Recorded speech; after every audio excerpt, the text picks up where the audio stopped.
दोस्तों, राष्ट्र ध्वज किसी भी देश का मान होता है और ये किसी भी देश के गौरव और उसकी आजादी को बयान करता है। पर दोस्तों, क्या आपको मालूम है कि दुनिया में कई सारे देश ऐसे हैं जिसके नेशनल फ्लैग यानी राष्ट्र ध्वज बहुत ही अजीबोगरीब है। कुछ देश के राष्ट्र ध्वज में तो बहुत ही खतरनाक वेपन दिखाए गए हैं, जबकि कुछ देश के राष्ट्र ध्वज की तो डिजाइन ही अतरंगी है और कुछ देश के राष्ट्र ध्वज तो बखूबी किसी और देश के राष्ट्र ध्वज की हूबहू नकल है। जबकि कुछ देश के राष्ट्र ध्वज तो इतने अलग है जिसे देख के आपको लगेगा कि बनाने वाले ने क्या बनाया है। तो दोस्तों, मैं हूं हितेश गिरी गोसाई, आप है द नॉलेज के साथ, और आज के इस वीडियो में हम देखेंगे दुनिया के विविध देशों के अजीबोगरीब राष्ट्र ध्वज के बारे में। अगर आप हमारे चैनल द नॉलेज पे नए हो तो इसे सब्सक्राइब जरूर करें और हमें स्पॉटिफाई पर भी जरूर फॉलो करें, जिसका लिंक नीचे डिस्क्रिप्शन में दिया गया है। दोस्तों, पूरी दुनिया में मशहूर ओलंपिक्स गेम के झंडे पर आप ये जो 5 सर्कल देखते हो, वो रिंग दरअसल दुनिया के 5 महाखंडों को दर्शाती है, जिसमें एशिया, अफ्रीका, ऑस्ट्रेलिया, अमेरिका और यूरोप है। दोस्तों, दुनिया के विविध नेशनल फ्लैग में एक इंटरेस्टिंग फ्लैग साउथ कोरिया का भी है। इस फ्लैग में आपको व्हाइट बैकग्राउंड के बीच एक सर्कल दिखेगा जो आधे ब्लू और आधे रेड कलर का है। आप सोचोगे कि ये क्या है, पर दोस्तों, कोरियन देशवासियों की माने तो ये सर्कल के बीच जो ये 2 कलर है वो उनके सुख और दुख, दिवस और रात और जीवन और मृत्यु के प्रतीक रूप है। और इस फ्लैग को कोरियन वासी कुदरत के घटनाक्रम के चिन्ह समान मानते हैं। कोरियन फ्लैग में राइट साइड में ऊपर जो आपको एक टूटी हुई और 2 कांस्टेंट लाइन दिख रही है, वो जल यानी कि पानी को दर्शाती है। और राइट साइड में नीचे जो तीनों की तीनों टूटी हुई लाइन दिख रही है, वो पृथ्वी का प्रतीक है। और ऐसे ही लेफ्ट साइड में नीचे जो आपको रेखाएं दिख रही है, वो अग्नि का प्रतीक है। और लेफ्ट साइड में ऊपर जो तीनों कांस्टेंट लाइन दिख रही है, वो कुदरत के इन तत्वों के अंदर विलीन होने के बाद इंसान को मिलने वाले स्वर्ग को दर्शाती है। दोस्तों, कोरियन फ्लैग के इस मीनिंग को समझकर क्या आपको यह नहीं लगता है कि कोरियन देशवासियों की फिलोसॉफी हम भारतीयों से मिलती जुलती है? दोस्तों, साउथ कोरिया के पास वाले ही एक देश जापान की बात करें तो उसके नेशनल फ्लैग में व्हाइट बैकग्राउंड के बीचों बीच एक गहरे लाल रंग का सर्कल है। जापानी इसे उगता सूरज मानते हैं। दरअसल दोस्तों, ये जापानियों के उगते सूरज के ओरिजिनल ध्वज का एक बचा कुचा अवशेष ही है।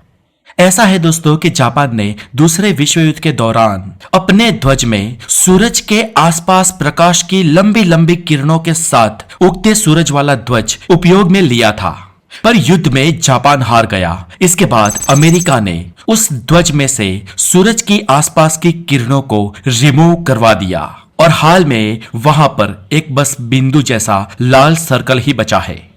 पर दोस्तों, उगते सूरज के साथ चंद्र की भी अगर रोशनी बिखर रही है, ऐसा कोई राष्ट्र ध्वज है तो दुनिया में सिर्फ एक ही देश का है, और वो है हमारे पड़ोसी देश नेपाल का, जिसमें सूरज वहां के सूर्यवंशी राणा फैमिली का प्रतीक है और चांद वहां के रॉयल फैमिली का चिन्ह है। ऊपर से नेपाल का राष्ट्र ध्वज एक ध्वजा के समान त्रिकोणीय भी है, जो हिंदू धर्म के एक प्रतीक के समान है। और नेपाल के फ्लैग का ये जो सिंबल है, इसे पेनेंट कहते हैं। दोस्तों, संयुक्त राष्ट्र यानी कि यूनाइटेड नेशन यानी कि यूनो के फ्लैग को आप जब गौर से देखोगे तो आपको वहां पर ऑलिव के पेड़ की ब्रांचेस बनी हुई दिखाई देगी और उसके ठीक बीच में आपको दुनिया का नक्शा दिखाई देगा। दुनिया का जो आप ये ग्लोबल नक्शा देखोगे, वो एक्चुअली नॉर्थ पोल को सेंटर में रख के बनाया गया है। इसलिए दोस्तों, इस नक्शे में आपको ऑस्ट्रेलिया और न्यूजीलैंड जैसे साउथ पोल वाले कंट्रीज नहीं दिखेंगे, जबकि ऑलिव की ट्री की जो ब्रांचेस है वो शांति के प्रतीक के रूप में दर्शाई गई है। दोस्तों, क्या आप लोग ये जानते हैं कि दुनिया का सबसे पुराना फ्लैग किसका है? तो आपको बता दूं कि दुनिया का सबसे पुराना, सबसे ओल्डेस्ट फ्लैग है डेनमार्क का। दोस्तों, राज्य, देश और रजवाड़े सदियों से फ्लैग का उपयोग करते आए हैं, लेकिन विकसित होते ही या टाइम बाय टाइम वो फ्लैग्स अक्सर बदल जाते हैं। पर आज दुनिया में सबसे प्राचीन और मौजूद फ्लैग डेनमार्क का ही है, जिसका उपयोग डेनमार्क बहुत सालों से क्या, सदियों से करता आ रहा है और जो आज भी सत्तावार मौजूद है। डेनमार्क ने अपना नेशनल फ्लैग सन 1219 में बनाया था। दोस्तों, डेनमार्क ने यह ध्वज इस्टोनिया नाम के राष्ट्र पर आक्रमण कर उसको जीतने के बाद अपनाया था। डेनमार्क के इस फ्लैग में बैकग्राउंड में जो लाल कलर है वो ब्लड यानी कि लहू को सूचित करता है और बीच में व्हाइट कलर का क्रॉस है जो कि क्रिश्चियन धर्म के पवित्र क्रॉस को सूचित करता है। और ऐसा ही फ्लैग और 3 स्कैंडिनेवियन देशों का है जो है नॉर्वे, स्वीडन और फिनलैंड। इन तीनों देशों के फ्लैग में भी बीच में क्रॉस का डिजाइन है। हालांकि इन फ्लैग का बैकग्राउंड कलर और क्रॉस का कलर अलग अलग है, पर इन देशों के नेशनल फ्लैग डेनमार्क के नेशनल फ्लैग से मिलते जुलते हैं क्योंकि ये तीनों देश कभी ना कभी इतिहास में डेनमार्क के ताबे के नीचे रहे थे। दोस्तों, दुनिया में एक ऐसा भी देश है जो अपने भौगोलिक स्थान को नेशनल फ्लैग में दिखाता है। ये 21 चौरस किलोमीटर का देश प्रशांत महासागर में आया हुआ है जिसका नाम है नाउरू। ये पानी के बीच एक छोटा सा टापू है, इसलिए इसके फ्लैग में भी जो ब्लू कलर का बैकग्राउंड दिखता है वो पानी दर्शाता है और बीच में ये छोटा सा स्टार जो है वो इस देश के टापू को यानी कि इस देश को दर्शाता है। और इसके ऊपर से जो लाइन क्रॉस हो रही है वो पृथ्वी से बीचों बीच से पसार होने वाली भूमध्य रेखा यानी कि इक्वेटर लाइन को दर्शाता है जो इस देश के पास से होकर गुजरती है। फ्रेंड्स, नाउरू देश ने तो अपने फ्लैग में अपने भौगोलिक लोकेशन को दर्शाया है, लेकिन साइप्रस का फ्लैग ऐसा है जिसने अपने फ्लैग पर ही अपने देश का पूरा मैप, पूरा नक्शा छाप दिया है। जी हाँ दोस्तों, साइप्रस वालों ने सिंपली अपने पूरे मैप को ही अपने नेशनल फ्लैग पर लगा दिया है। दोस्तों, क्या आपको पता है दुनिया में 4 ऐसे देश हैं जिनके फ्लैग में खतरनाक हथियारों का सिंबॉलिक रूप में उपयोग किया गया है, जिसमें से एक देश है मोजाम्बिक। ये देश साउथ वेस्ट अफ्रीका में है और इसके फ्लैग में AK-47 को दिखाया गया है जो कि कहीं और नहीं लेकिन एक किताब के ऊपर है। दोस्तों, इस लिस्ट में दूसरा देश है ग्वाटेमाले। ग्वाटेमाले सेंट्रल अमेरिका का एक देश है और इस फ्लैग में 2 तलवारों के पीछे 2 राइफल बताई गई है। दोस्तों, इस लिस्ट में तीसरा देश है हैती। हैती ने अपने फ्लैग में राइफल नहीं लेकिन पूरी 2 तोपें ही रख दी है और हैती वाले ये मानते हैं कि ये उनकी स्वतंत्रता का प्रतीक है। और चौथा देश है बुलेविया। बुलेविया ने अपने फ्लैग में 4 राइफल रखी है जो एक सर्कल के पीछे है और ये देश भी इन राइफल का जिक्र अपने बचाव के तौर पर दर्शाता है। अब दोस्तों, चलिए बात करते हैं दुनिया के सबसे कलरफुल, सबसे रंग बिरंगी फ्लैग की, और वो है देश बेलिज का। जी हाँ, दुनिया में बेलिज ही एक ऐसा देश है जिसके फ्लैग में सबसे ज्यादा रंग दिखे जाते हैं। आमतौर पर किसी भी देश के नेशनल फ्लैग में 3 या 4 रंग होते हैं, लेकिन बेलिज के इस नेशनल फ्लैग में 12 रंगों का उपयोग किया गया है। अब दोस्तों, फ्लैग के आकार की बात करें तो दुनिया में सिर्फ 2 ही ऐसी कंट्री है जिसके फ्लैग का आकार स्क्वायर है। जी हाँ दोस्तों, आमतौर पर दुनिया के देशों के फ्लैग्स का आकार रेक्टेंगल होता है, लेकिन स्विट्जरलैंड एंड वेटिकन सिटी ये 2 देश ही ऐसे हैं जिनके फ्लैग का आकार स्क्वायर है। दोस्तों, क्या आप जानते हैं कि दुनिया में एकमात्र नॉर्वे का झंडा ऐसा है जिसके एक झंडे में से दुनिया के 8 देशों के अलग अलग झंडे बनाए जा सकते हैं, और इसलिए कुछ लोग नॉर्वे के झंडे को multi flag in one flag मानते हैं। समझने के लिए दोस्तों चलिए यहाँ पर देखते हैं। ये नॉर्वे का फ्लैग है और यहाँ पर आप अगर blue, white and red part लेते हो तो ये बन जाता है फ्रांस का झंडा, और अगर आप इस पार्ट को अगर लेंगे तो ये बन जाएगा नीदरलैंड का झंडा। यहां पर अगर आप रेड एंड व्हाइट कलर लेते हो तो हो जाएगा ये मोनाको और इंडोनेशिया का फ्लैग, और अगर यहाँ पे इसी का रिवर्स कर दिया जाए तो ये हो जाएगा पोलैंड का झंडा। और दोस्तों, इसका सेंटर पार्ट लेकर व्हाइट एंड ब्लू वाले हिस्से को पकड़ते हो तो ये हो जाएगा फिनलैंड का फ्लैग। और फाइनली राइट साइड में अगर सारे कलर को यूज कर लोगे तो ये बन जाएगा थाईलैंड का फ्लैग। ऐसे दोस्तों, एक देश नॉर्वे के फ्लैग से आप 8 छोटे छोटे अलग अलग देशों के फ्लैग बना सकते हो। दोस्तों, ये तो हुई एक झंडे की बात जिसमें अनायास ही दूसरे 8 देशों के झंडे बन जाते हैं। लेकिन दोस्तों, दुनिया में एक ऐसा भी नेशनल फ्लैग है जिसको इंटेंशनली दुनिया के 4 अलग अलग किंगडम के झंडों को मिलकर बनाया गया है, और ये झंडा है ब्रिटेन का, जिसे ब्रिटिश जैक भी कहते हैं। और इस ब्रिटिश जैक का दूसरा नाम यूनियन फ्लैग भी है। इस एक फ्लैग में 4 किंगडम यानी कि kingdom of England, Wales, Scotland और आयरलैंड, इनके फ्लैग का उपयोग किया गया है। और एक्चुअली दोस्तों, ये चारों किंगडम मिलकर एक देश बनाते हैं जिस देश को यूनाइटेड किंगडम कहा जाता है। दोस्तों, दुनिया के सबसे जाने माने नेशनल फ्लैग में से एक है अमेरिका यानी कि यूनाइटेड स्टेट्स का नेशनल फ्लैग, और अमेरिका के नेशनल फ्लैग को स्टार्स एंड स्ट्रिप्स भी कहा जाता है। अमेरिका के नेशनल फ्लैग की डिजाइन वाकई में आकर्षक है, और कॉफी के कप से लेकर कपड़ों पर, सॉक्स पर, टॉवेल पर, लोगों के इनर वियर पर और कहीं पर भी इस फ्लैग की डिजाइन को चित्रित किया जाता है। अमेरिका के नेशनल फ्लैग की बात करें तो साल 1777 से लेकर आज दिन तक उसके नेशनल फ्लैग में 8 बार सुधार हुए हैं।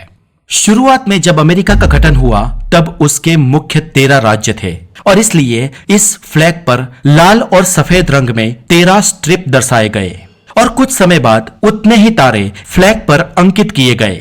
यानी कि यूएस के फ्लैग पर ये स्ट्रिप्स और ये स्टार्स उस देश के अविभाजित राज्यों को दर्शाते थे। इसके बाद साल 1795 में अमेरिका में 3 और राज्य जुड़े और कुल मिलाकर यूनाइटेड स्टेट्स के कुल टोटल स्टेट्स हुए 15। इसलिए स्टार और स्ट्रिप्स को 15-15 कर दिया गया। और उसके बाद साल 1818 में अमेरिका में कुल राज्य हुए 20 और इस बार अमेरिकन सरकार को लगा कि हर बार जब राज्यों की संख्या बढ़ती है तब हर वक्त अगर फ्लैग में स्ट्रिप्स और स्टार बढ़ाए गए तो स्ट्रिप्स उतनी छोटी हो जाएगी कि वो एक छोटी सी लाइन के रूप में दिखेगी और दूर से शायद दिखे भी नहीं।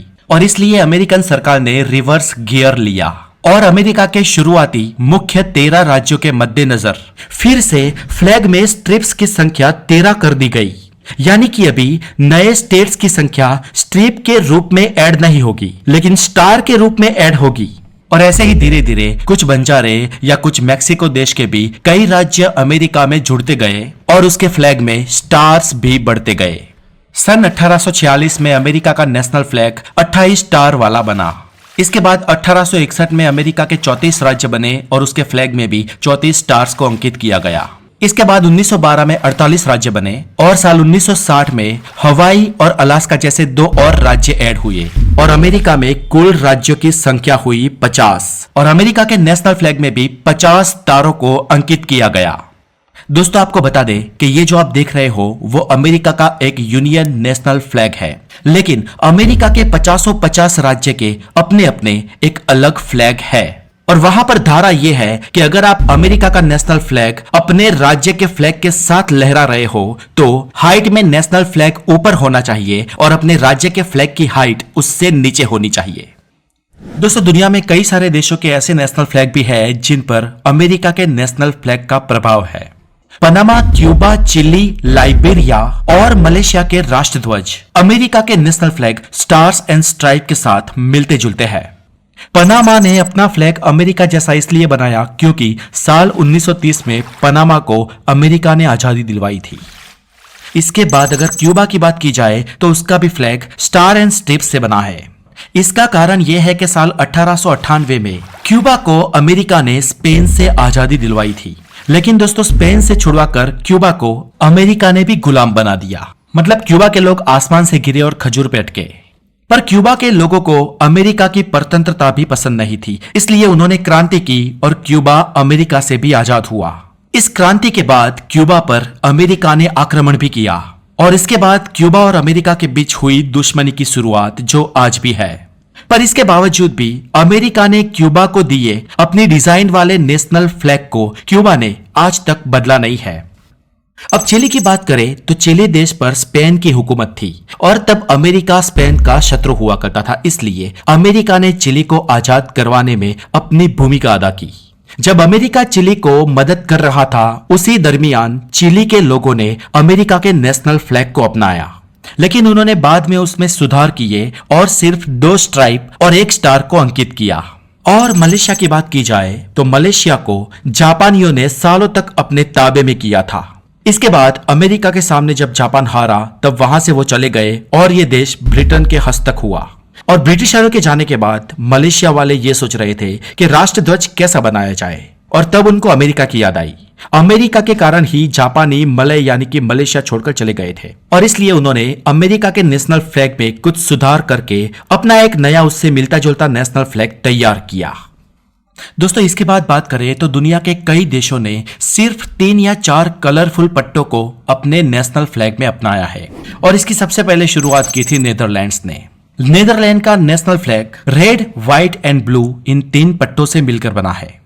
रसिया का चक्रवर्ती राजा जार पीटर जब 17वीं शताब्दी में यूरोप घूमने गया तब उसने नीदरलैंड के फ्लैग को देखा और उसको उसका डिजाइन बहुत पसंद आया और इसके बाद जार पीटर ने अपने देश यानी कि रशिया का नेशनल फ्लैग नीदरलैंड के ही समान लेकिन कलर के पट्टों को ऊपर नीचे कर तैयार करवाया। इसके बाद साल 1917 में रशिया में साम्यवादी क्रांति के चलते जारशाही को खत्म कर दिया गया और एक नया नेशनल फ्लैग आया। पर इसके सालों बाद रशियन लोगों ने फिर से साम्यवादी को ठुकरा दिया और सोवियत संघ के कई राष्ट्रों को अलग किया और रशिया ने फिर से पीटर द ग्रेट वाले अपने पुराने नेशनल फ्लैग को अपनाया। रशिया की तरह पूर्व यूरोप के कई सारे देश स्वाल जाति के थे और इसलिए उन्होंने भी अपना नया राष्ट्रध्वज बनाने के दौरान रशिया के फ्लैग को ही फॉलो किया। और अब दोस्तों हमारे प्यारे नेशनल फ्लैग भारत के राष्ट्रध्वज की बात करें तो हमारे देश के इस राष्ट्रध्वज को तिरंगा कहा जाता है क्योंकि इसमें मुख्य रूप से 3 रंग के पट्टे शामिल है।